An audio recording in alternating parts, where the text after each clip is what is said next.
we look at attraction. In a moment, we're joined by a man who studied attraction and knows the science of what's attractive and what's not. But first, what are you looking for in a date and a mate? A smile, personality, body shape, big ears and huge hair? We took to the streets of Auckland to ask. The girl should be really, I don't know, funny, and yeah, maybe she shouldn't look too bad also. Personality, a good sense of humour. Personality I don't want to mention because every woman is good. They are charming and nice. Everyone is charming, right?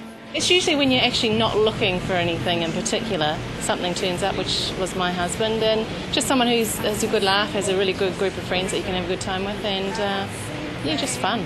It's like a meeting of minds. So if you're into the same things as I am. Personality, dress, and honesty would probably be a good one. Definitely intelligence and looks and sort of the activities that people are into. Yeah, just the way they treat their friends and things like that. Personality. Yeah. And looks.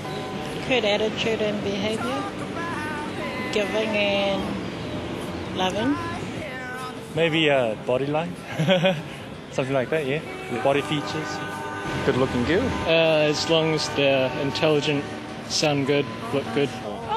Just a little bit kind of wild, like prepared to not wash for a couple of days, go camping, use a long drop, you know, normal Kiwi things, I reckon. She has to be caring, of course, but she has to be good looking as well. It's a balance. You look for a lot of things. Sometimes it's sort of hard to explain. You just click. Somebody who's very focused, progressive attitude, the willingness to go ahead in life, and understanding, compromising.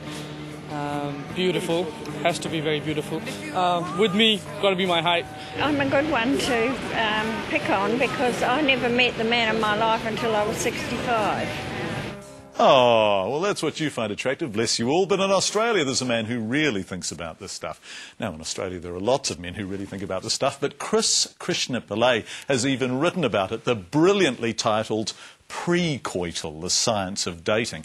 Chris is manager of the Education Centre at the Commonwealth Scientific and Industrial Research Organisation in Melbourne, and he's coming to Dunedin for the New Zealand International Science Festival at the beginning of next month. So we thought we'd ask him about the science of attraction, the true science, starting with an interesting finding. When we look at a face, we want the person to be symmetrical. Yes, symmetry is sexy. Yes.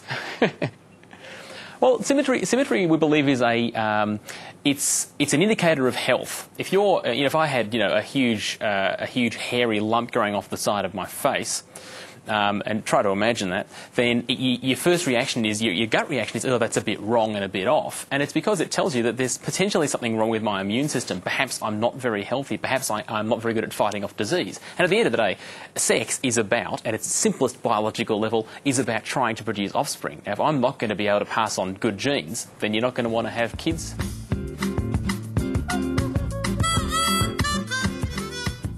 Absolutely yes and no. It is about, at a very simple